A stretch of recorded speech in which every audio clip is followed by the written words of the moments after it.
Welcome to the AT Parenting Survival Podcast, where you get help and guidance through the chaos of parenting a child with anxiety or OCD. This show is for educational purposes and is not intended to replace the guidance of a qualified professional. Here's your host, child therapist, Natasha Daniels. Well, hello there, and welcome to another episode of the AT Parenting Survival Podcast. Today we're going to be talking about what to do when you're at odds with your partner and how the disagreements can impact the progress of your child's anxiety or OCD. That's a big one because I see this so often in my online communities, and I saw it in my practice as well, how parents can almost stall and paralyze progress for their kids inadvertently. Nobody wants to do that. But when there's agreement or disagreement with the parents, that trickles down. So today we're going to be talking about the very common things that parents disagree with, how it hurts your kids, and then I never leave you with, the, oh no, we're messing up our kids, without some ways to fix it and make it better. So the second part will be all about some concrete things that you can do to partner with your partner and get somewhat on the same page, probably not fully on the same page, or just minimizing the effects that it's having on your child with anxiety or OCD. Okay, but before we get started, a couple of announcements. First, I want to thank NoCD for sponsoring this episode. NoCD offers affordable, effective, convenient therapy, and they're available in the U.S. and outside the U.S. You can schedule your free 15-minute consultation to see if NoCD is a right fit for you and your child. Just go to treatmyocd.com. That's treatmyocd.com. I'll also leave a link in the show notes. Also this week, I am starting my brand new series. You've never taken this before, even if you've taken all of my free series, because this one is brand new. How to be an effective anchor for your child with anxiety or OCD. If we are not an effective anchor, and this conversation today is part of that, although it's not covered in our series, but it supplements it as far as the things that we bring to our child's struggles. We all bring things to our child's struggles. There's no way that you are coming in a clear, contained little box, that you live in a bubble without any other sort of influence, and you're approaching your child with a completely blank slate, a blank lens. None of us are. We come with our own childhood struggles, our own past histories, our own past traumas, our own trigger points, our own mental health struggles, and our own mindset of how we're approaching and thinking about our kids' anxiety and OCD struggles. And then we show up with all of those smudges on our lens. It's a very smudgy perception of what's going on. And it's very hard to ground ourselves and be a clean anchor when we're bringing all that to the table, which all of us do, by the way. But this is a beautiful daily practice on learning how to wipe your lens, ground yourself, and separate out your stuff from your kids' stuff. And you'll show up with more intention. You'll show up with more presence, with more goal-driven behavior, and your child will benefit long-term. But even, I would have to argue, more importantly, you will benefit long-term, because this stuff takes a big hit on our stress, our physical well-being, our mental well-being, our relationships with our partners, our friends, our family, our other kids. It impacts the entire household. There's not a household that I know that doesn't experience the ripple effect of dealing with a person in their family with anxiety and OCD. And so regardless of how severe your situation is with the child, teen, or young adult with anxiety or OCD, this series is for you. Yes, it is so helpful when we show up to our children's struggles. When I say children, I mean of all ages, even young adults. When we show up without our own baggage, without our own reactivity, without our own dysregulation, without our own fears, and it is possible to do that. It's a daily practice, but it is possible. No matter what, we're showing up in the optimal way that we can for our child who is struggling. Whether it's going to move the dial completely for them, well, they're the huge missing component of this story, but we're going to do our part. We're going to do it with really clear intentions.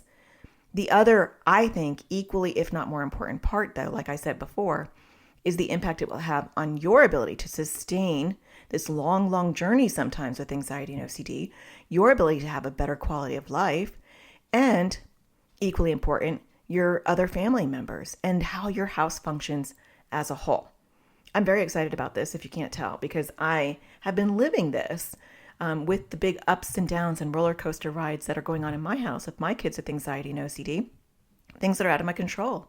We can't control whether they want to work on it. We can't control whether medication changes have to happen. We can't control whether a medication goes sideways. We can't control if hormones or genetics starts to exacerbate or accelerate their mental health issues. There's so much out of our control, but that's when we really need to steady the ship and learn how to anchor.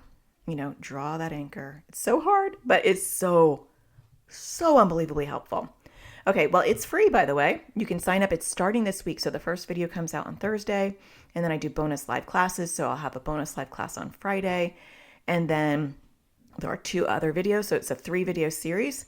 The videos you can watch on demand during the series, as long as the series is open.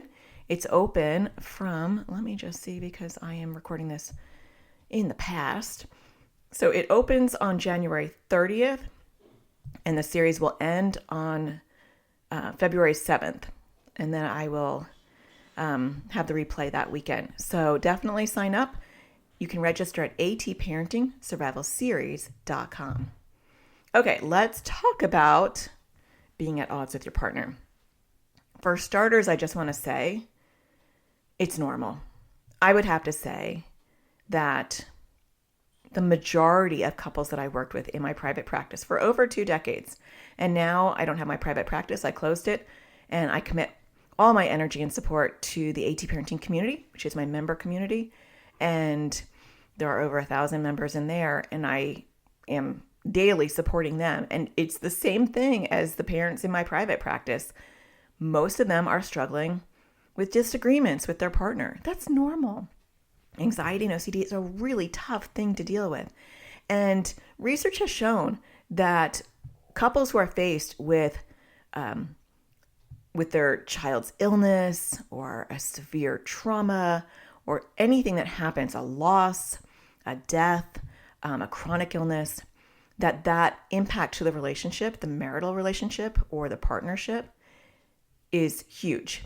A lot of people don't survive it. Now, hopefully you're not in that situation, but I just want to normalize this for you before we jump in, that stress brings on conflict.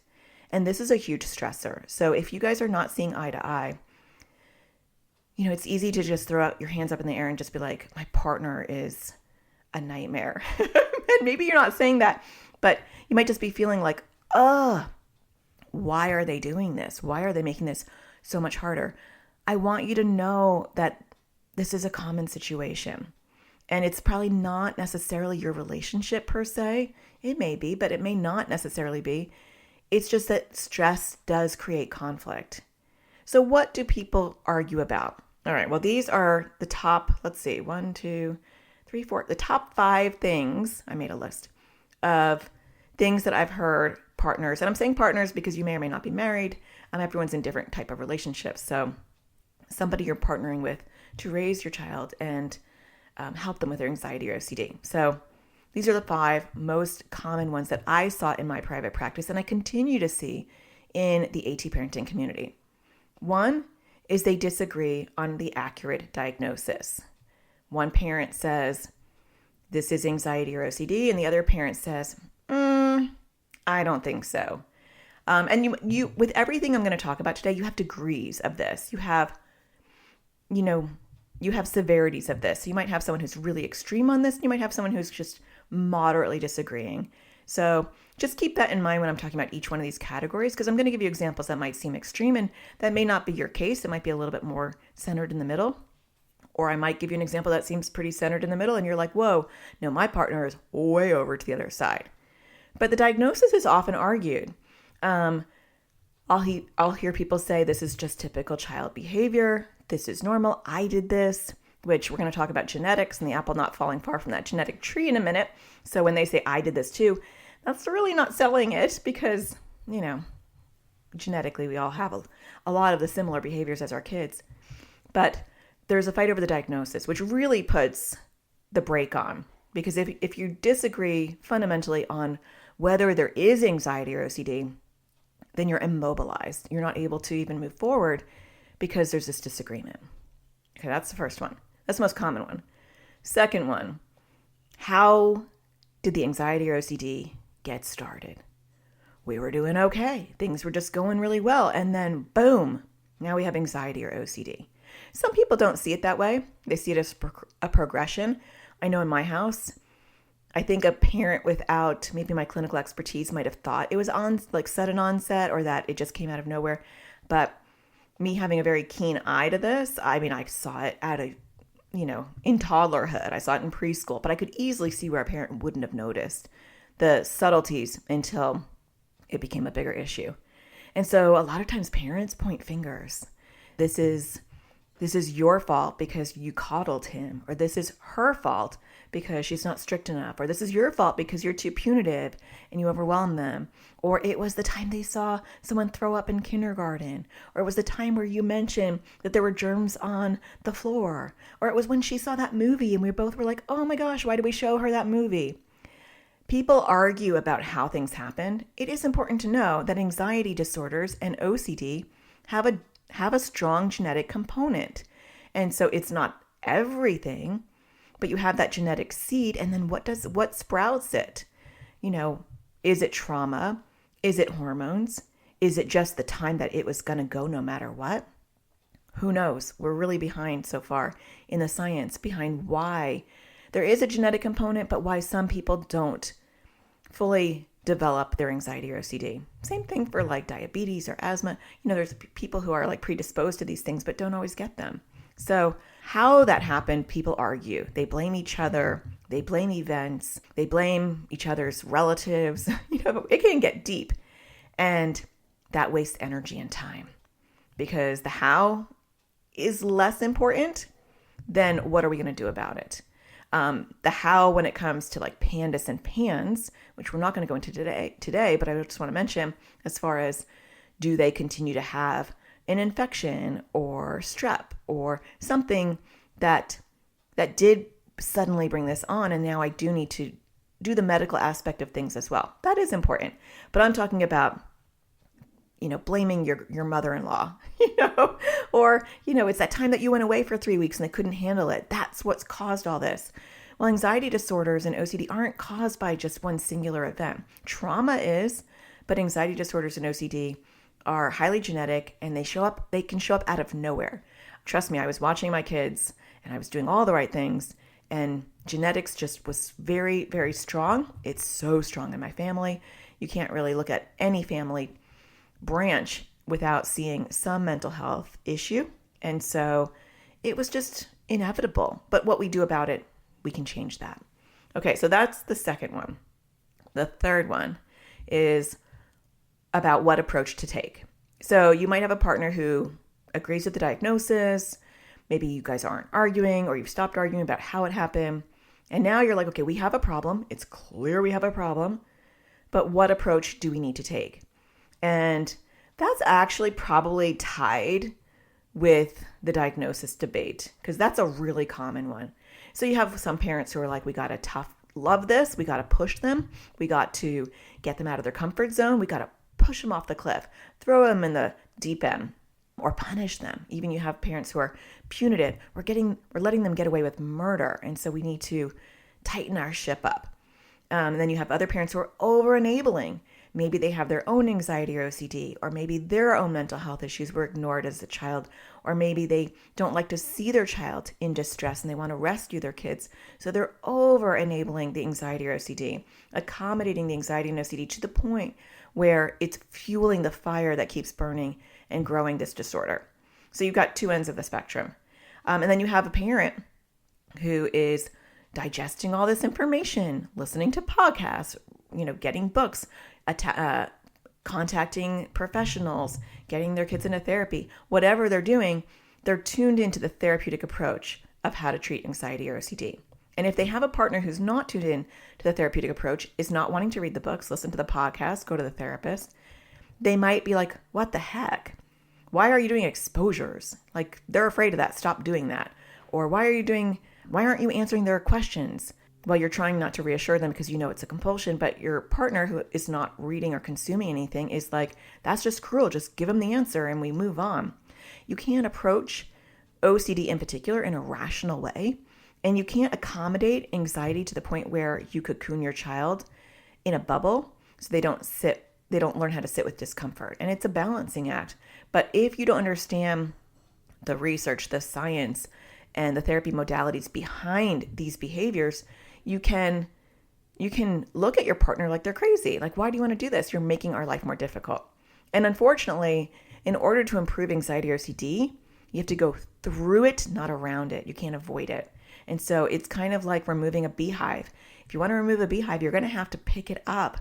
I mean, I wouldn't do that, but you're wearing a suit and you're all prepared and you pick it up and guess what? You stir the hive and the hive gets angry before it gets better. And it's the exact same thing with anxiety and OCD. And therefore, it can easily on the surface look like one partner is making things worse when they're doing therapeutic approaches and one partner is making it better when they are satisfying anxiety OCD in the short term, but not the long term. And people, like I said, do this for different reasons. I've seen partners not want to work on it because it's a hassle and it's disruptive and they just want to live in peace and they don't recognize the bigger picture around anxiety and OCD. And so they're just angry. They are angry at the diagnosis and they're angry that they have to deal with this and they're angry at their partner for trying methods that in the short term seem to make things worse and don't see the long-term picture. But you also have the parent, like I said before, who is inadvertently enabling. None of us want to enable a disorder, but we don't like our kids to suffer. And so, and I've seen one partner who, just wants our kids to be happy. And the other partner is like, no, but there's a therapeutic approach. And so they can't stomach it. They can't stomach their child being put in discomfort on purpose, even at a level that is therapeutic, because there is a balance, right? It's not throwing them off the cliff. It is systematically putting them in a situation where they feel discomfort. That can be a disagreement on how you show up for that. Okay, so that was the third one. The fourth one, maybe they're all equal because every time I bring up one, I'm like, oh, this is a big argument too. Can you guess what it is? The fourth one is medication. So you might have a partner who agrees with the diagnosis, isn't pointing fingers. Although I do have to say these are not all mutually exclusive. You can have multiple categories, by the way. So, but you might agree on all this stuff. You might even agree what approach to take, which is awesome. The less of these that you disagree with, the better, obviously. But then you might hit a snag when it comes to medication. One parent might think, oh my gosh, my child is way too young, or this problem is not nearly as severe enough to warrant medication. Medication can seem like such a big, scary thing to choose. And you might have another partner who's like, I've done all the research and I know that when I'm in these communities and I'm talking to therapists, medication is a component of treatment, especially for OCD. And so they might understand the normalization of it more so than the other partner. So that's one that people argue about as well. And when to medicate. Sometimes people feel like it's just not bad enough. And other people are like, oh, no, it's bad. You're just not home enough to see it. Disagreements. Okay, the final one. Can you guess the final one? What haven't I mentioned so far? The final one is therapy. Parents fight about therapy all the time. A lot of times I'll only see families, or when my practice was open, I'd only see them 1 or 2 times because one parent disagreed and they would sabotage therapy. So one partner is on board with therapy and the other partner is not for whatever reason. And that can really stop therapy in its tracks. I know for me, as a therapist, if I had a really active parent not agreeing to it, not wanting it, I couldn't go on treating it. I needed both guardians to approve that therapy was okay. From a philosophical perspective, I needed both parents to be on board with what I was doing to their child. And so being on board with therapy. Now, more often than not, I didn't have an outspoken partner. I had an absent partner, which is better than one that's like sabotaging and refusing therapy. and saying, I'm not giving you permission to see my child. This is not approved by me. That's a very aggressive parent. But more often than not, I would have a non-existent parent. Never met them, even though I asked to meet them, never showed up for sessions, is not in agreement to therapy, but is sabotaging therapy from behind the scenes. That's common. And so that's a struggle too. So let's talk about why this hurts our kids with anxiety's progress. The first one is that it's already really hard for kids with anxiety and OCD to deal with their own diagnosis or their own struggles. They know how bad it is. And when we have a parent, I'm going through each category, who questions the diagnosis, and I'm going to talk about, after the break, I'm going to explore and discuss why these disagreements happen and why one parent is coming from that angle and the other one isn't. So we'll talk about that after the break. But kids are already confused about what they're struggling with. And the very first step that we do in therapy is, and as a parent, is education. We educate them, we validate this struggle, we normalize it, we let them know there are so many other kids who are struggling. And there is a huge relief in that of, I'm not alone, especially with OCD, where there are intrusive, taboo thoughts that you may not even be privy to, that are so embarrassing or so uncomfortable or shameful that they're not letting you know about it. But once they understand how OCD is, and even some of the common categories and themes that go on with OCD, there is this reducing of shame and overwhelm and guilt and feeling like there's hope. And we can take that away from our kids inadvertently when we're openly disagreeing with the diagnosis. And I say openly because we're going to talk after the break about how you work with these issues. It's not that you have to necessarily change your opinion or your view on things, but how do we minimize the damage it can have on your kids?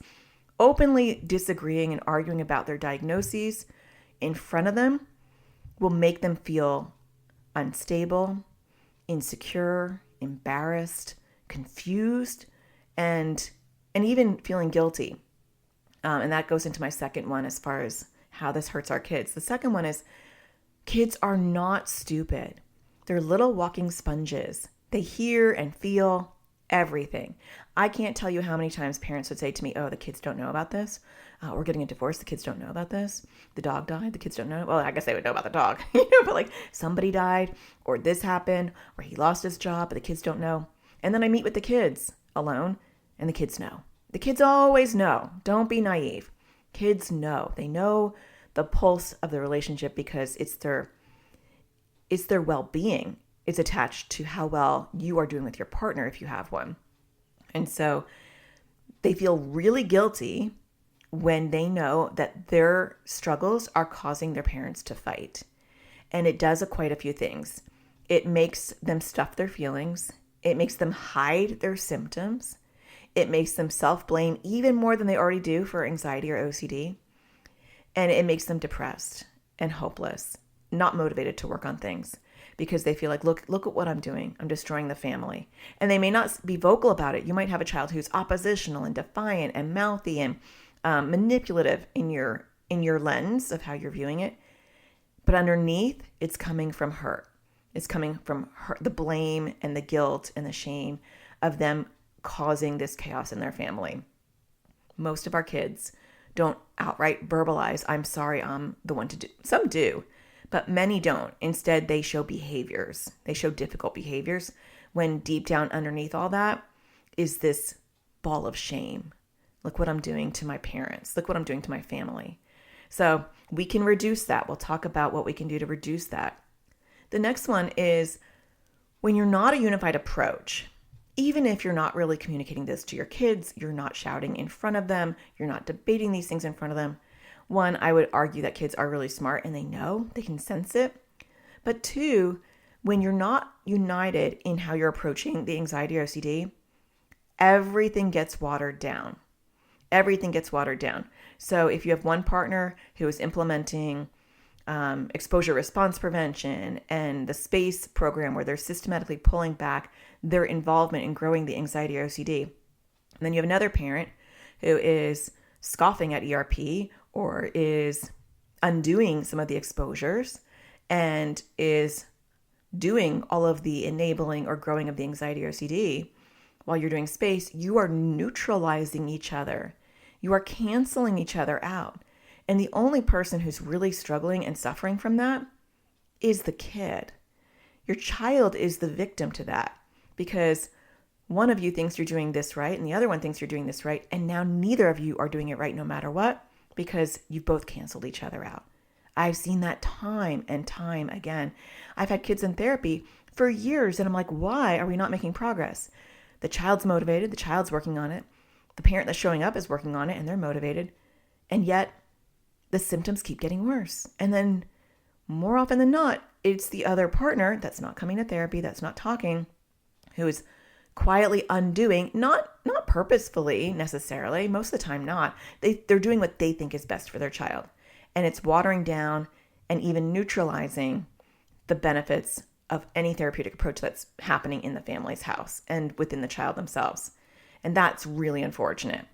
And so then everyone's wasting their energy on top of it. So both partners are exhausted because they're both, pedaling their wheels as fast as they can, and they're going nowhere. They're on a hamster wheel going nowhere. So that's not helpful. The last thing I want to mention, and obviously this list is not exhaustive, and neither was the first one, but it triangulates family members. And this was the worst thing to see in my practice. I would see, and I actually see it in the AT parenting community as well, where a parent and the child unite. It's supposed to be in a healthy family, mom and dad, and then child underneath. And then child grows up and whatever, and the dynamics change. But that's the united front on top, or mom and mom, or dad and dad, or just mom or just dad, right? We all have different families. But the idea that there's a parent, not a best friend, not an equal, not a confidant, but there's parent or parents who are not in charge and authoritative, but they are the anchor. They are anchoring the family as this child is going through childhood. I am here as your guide, as your coach, as your parent. I am here, and you are below us as we try to raise you up and grow you. That's kind of the family structure. And when we shift that, and it's parent and child and other parent below, we create this struggle where they triangulate and they say, I'm going to go to this parent and say, mom won't let me do this. Can you believe that? And then the other parent goes, oh my gosh, why is she doing that? Oh, wait, just come with me, right? Or dad is punishing me and dad's saying this. Oh my gosh, why is he doing that? Okay, let's just do this and don't tell dad. And so again, it's this like being in cahoots with your child. And it is, I'm going to just say it is a selfish thing to do because it's getting and trying to reap the benefits of your relationship with your child at the cost of the relationship with the other parent. And for no matter what, that's never a healthy thing. Now, I'm not talking about physical or sexual abuse or things like that. That's a different story. I'm just talking about anxiety and OCD. That is never a healthy thing when you're triangulating and you're in cahoots with another family member, with your parent, and you're a child against the other parent. And I've seen parents support this, facilitate it, grow it. Don't tell your mom, don't tell your dad. And having secrets among their child. And that is going to add to any mental health struggle a child is having because that's so dysfunctional and unhealthy. And when you do that, you add to it. And so I've seen that in therapy. I mean, not in therapy, but like in my practice and in my online community where they're kept out of therapy or the anxiety or OCD is accommodated or enabled in an extreme way and it's not told to the other parent and it kind of goes back and forth. So that's not helpful. After the break, let's talk about this mess and what we can do to minimize the impact it has on our kids. Stay tuned. We'll be right back. It's time we put help directly in our kids' hands. Introducing Crushing OCD course for kids and teens. It was way more helpful than all the other therapy we've ever done because we didn't really know what to do. So we weren't really doing it before. So the course helped to figure out what the exposures are and how to do them. We're not in therapy and find it really hard to find an ERP trained therapist here. So we're currently with like the public health service, but again, they don't seem to be trained in ERP. It's filled that gap that we don't have that was desperately needed. This was really well timed for us to use between therapists and to help us get off to a good start with this new practice. It was easy to use. I was able to do it from my phone or also on the computer. There's different ages, so there were younger kids, there were teenagers, and so that was really nice too, to have a variety of ages where it wasn't just geared towards younger kids or older kids. It was a nice variety. It's helpful for our kids to hear it from this third party as opposed to just us saying it. I really liked the offense and defense method. I love working on poking at OCD while it's sleeping. It makes it a little bit easier to do, and it's kind of fun. I'm planning on using it to work on my fear of holding or touching batteries and stuff like that. So it was really helpful, and I think a lot of other kids would like it. I thought that I was the only one who had worrying about the weather and stuff. And then there was somebody else on there who worried about the same thing, which was really helpful. Seems less scary to work on stuff now that I've watched this class, and I'm more interested to work on it. I'm trying to do more exposures still, and before I wasn't, I just didn't want to do them. I've worked on some of my bigger compulsions and been successful. I realized that it was helpful to do the exposures.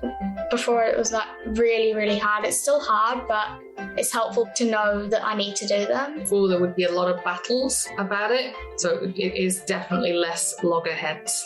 Really, really good course and super helpful. Definitely would recommend this. It's really easy to follow. It's nice bite-sized videos.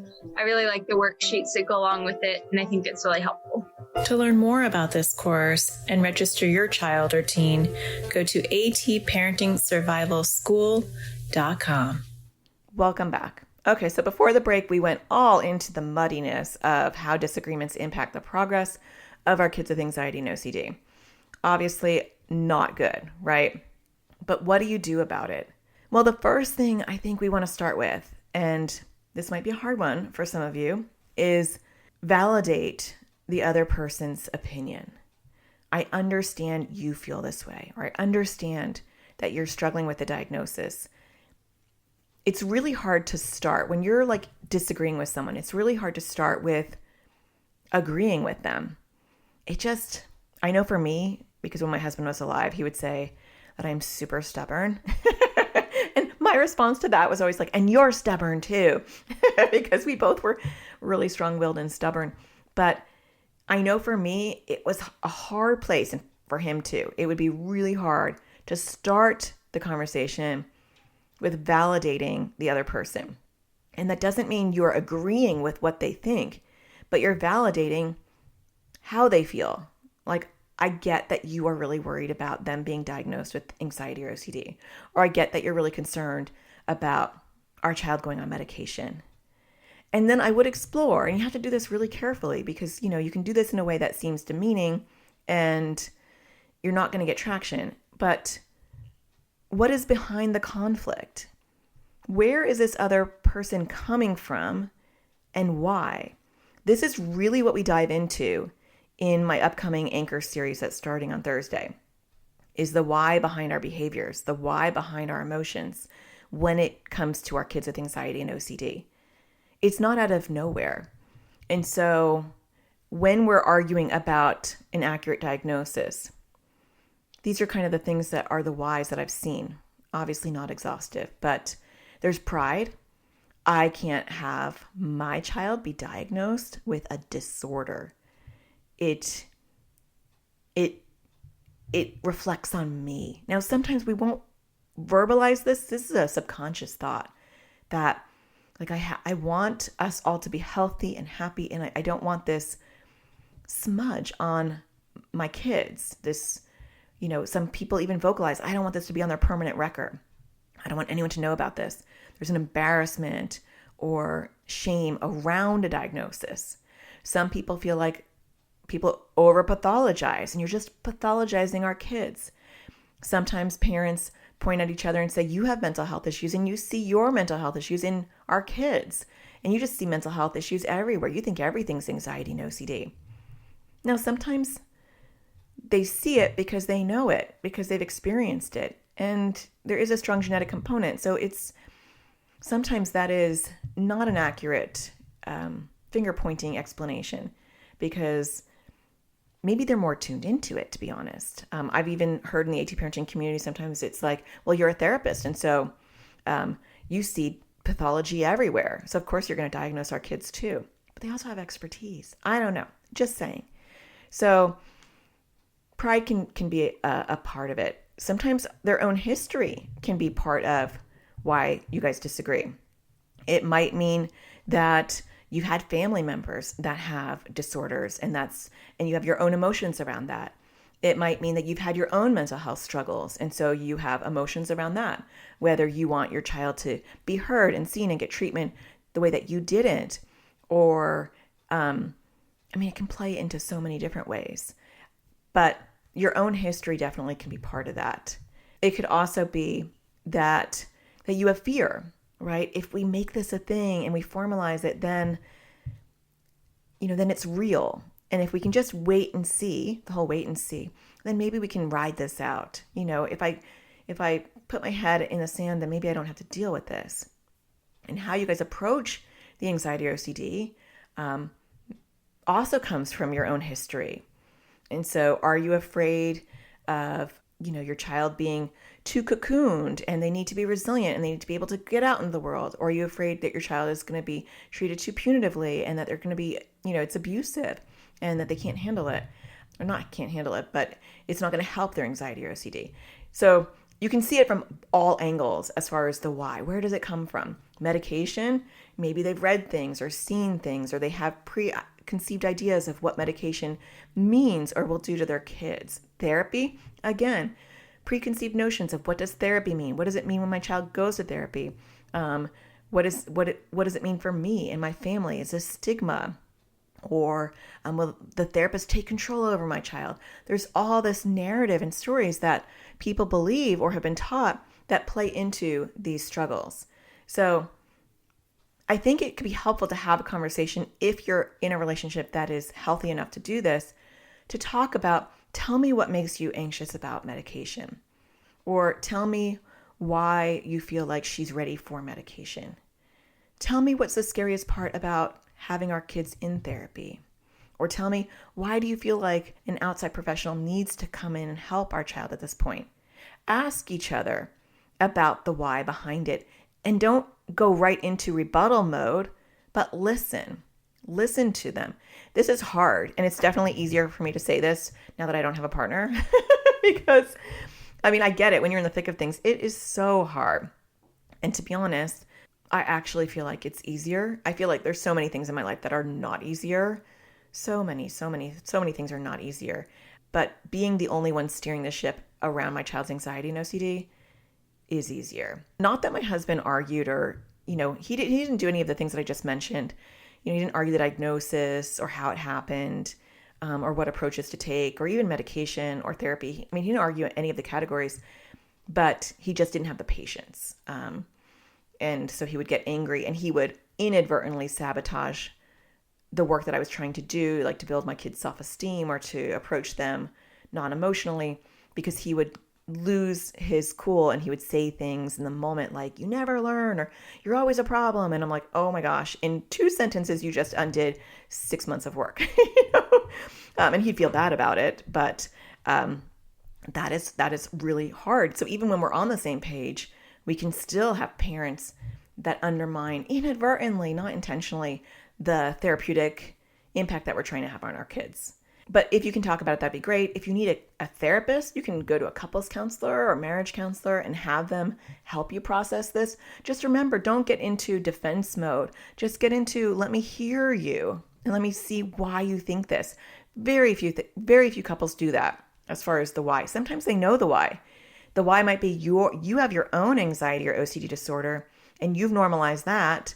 and it's been all throughout your family. And so you don't want to finally recognize that it's a disorder and it's, something that needs to be treated in our kid. And so for us to recognize our child's struggles, that means we have to recognize yours and your family's and way back. And that's going to really break like an ancestral cycle that the family may not be ready to break. And so that's a common one too. So talk about it. That's not going to necessarily move the dial probably at all, but at least people feel heard. And these are going to be really simple, but trust me, these are going to minimize the effects on your child, because sometimes it's hard to get couples to move together. That's why I never wanted to be a marriage or couple counselor. Seems like a nightmare of a job, to be honest, to me. But very, very often you got people who are digging their heels in and they're not going to move. But is there a way that they can still minimize the damage that they're doing to their kids? And I think that there is. One, don't disagree in front of your kids. Agree to not disagree in front of the kids. Just that one little step can do so much to reduce the impact of the guilt and shame and stress that your child is soaking up as you guys do that. And so develop a code word if you need to, which means we'll talk about this later. Develop a gesture if your child is really savvy and they're like, you always say banana. What is that about? Do a physical gesture that you can do. That means we'll talk about this later. And that way you kind of keep each other in check, because maybe one of you just has to say something and the other one lovingly does a gesture, and we're going to talk about this later.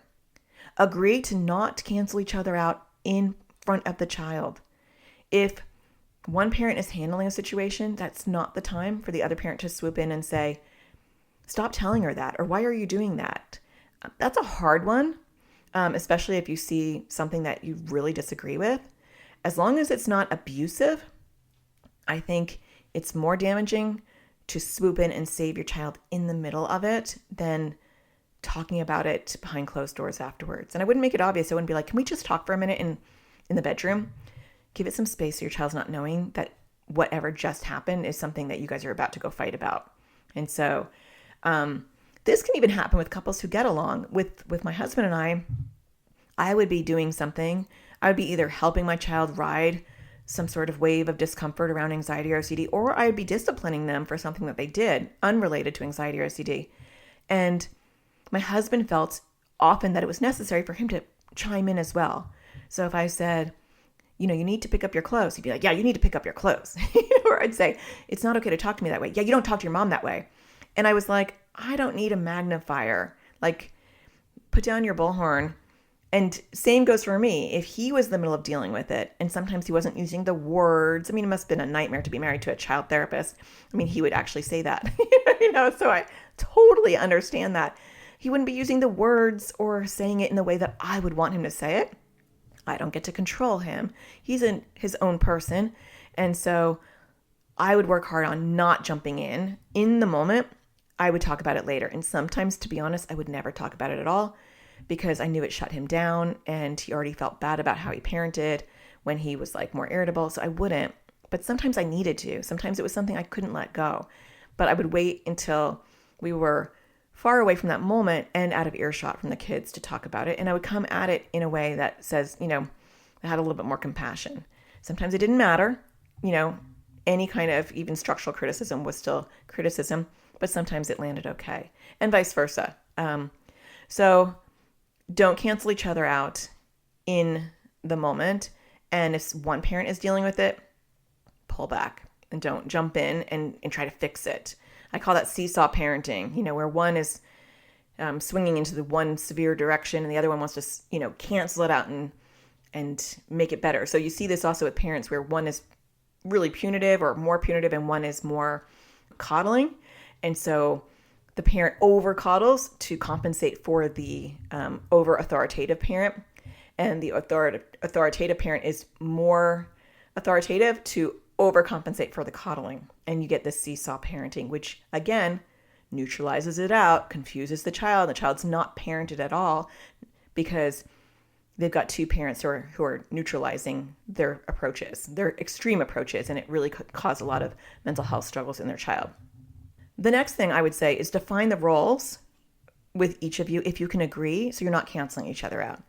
And so is there a common ground where you guys can meet, where you say, I will handle these particular struggles and I'm going to handle them this way, and you can handle those struggles in that way. You may not be there, and if you're not, then it can be helpful to get a couples counselor or even seek a therapist who specializes in anxiety or OCD. Now that there is the SPACE program, which is a parent-only therapeutic approach to help kids with anxiety and OCD, there are all these SPACE-trained therapists who will work alone with parents. And so that can be really helpful. Also, Alec Pollard does amazing work just working with families. And you can go to, he's in St. Louis, so St. Louis of Behavioral Health at slbmi.com. And you can go there and see. I know he's starting to train a whole bunch of staff on his approach when a loved one won't seek mental health treatment. That is his latest book, and based on his research of how our kids or a loved one, it's not just for kids, it's just any loved one who has mental health issues and how they impact the family. And so you could see, one of his therapists and just go with your partner and talk about how can we support our child in the best way. So lots of options with that. But you want to minimize the damage when you're disagreeing, to avoid disagreeing, and ideally come up with a plan behind the scenes. Now, you may not have a partner who's even willing to talk about it, who is even willing to move the dial. And then that becomes, in my opinion, a relationship issue.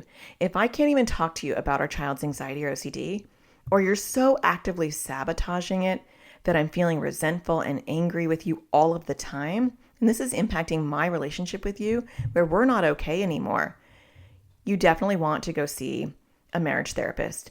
You don't want that marriage therapist, though, to dabble and give their opinion on OCD in particular, because people don't understand OCD. So they may not understand ERP, exposure response prevention.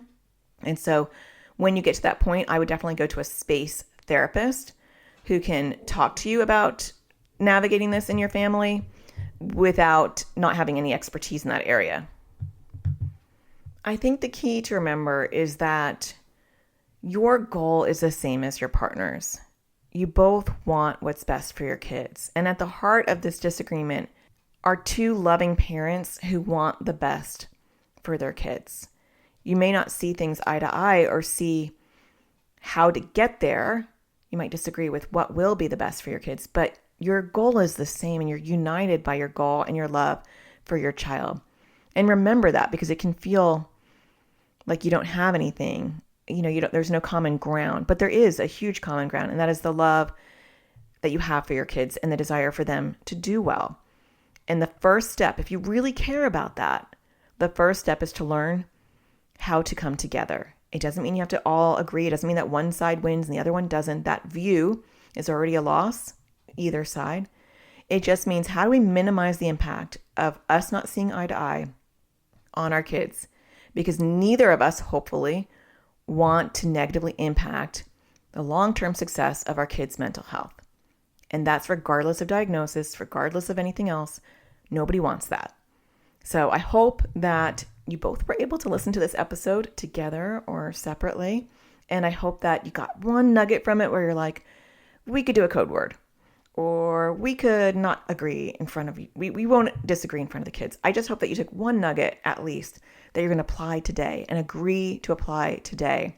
Doesn't matter if you throw everything else out and just be like, she doesn't know what she's talking about. That's fine. Just take one gold nugget. And I hope that you find the sparkle in everything you do, because when we fight and when we disagree and when our kids are struggling, then it's hard to find happiness and the sparkle in life. And that is really what keeps us going, is that sparkle. So find the sparkle in everything you do, and I'll talk to you again next Tuesday. Before I go, though, don't forget that I am going to be doing a series where we're going to be diving deep into this. This might help both you and your partner. How to be an effective anchor for your child with anxiety or OCD, or just struggles. You can register for free at atparentingsurvivalseries.com. I'll give you the tools. No matter how bad it is or how not bad it is at your house, you will learn how to show up for your child's struggles with calm intention, and presence. And what will be really interesting is you're going to see that ripple throughout everything you do, not just with your kids. Learning how to be grounded and present is a gift. It's a daily practice, and I'm going to teach you how. So register, atparentingsurvivalseries.com, and I will see you next week. Take care. Thank you for listening to the AT Parenting Survival Podcast. To get additional support raising a child with anxiety or OCD, visit Natasha's online school of on-demand classes at atparentingsurvivalschool.com.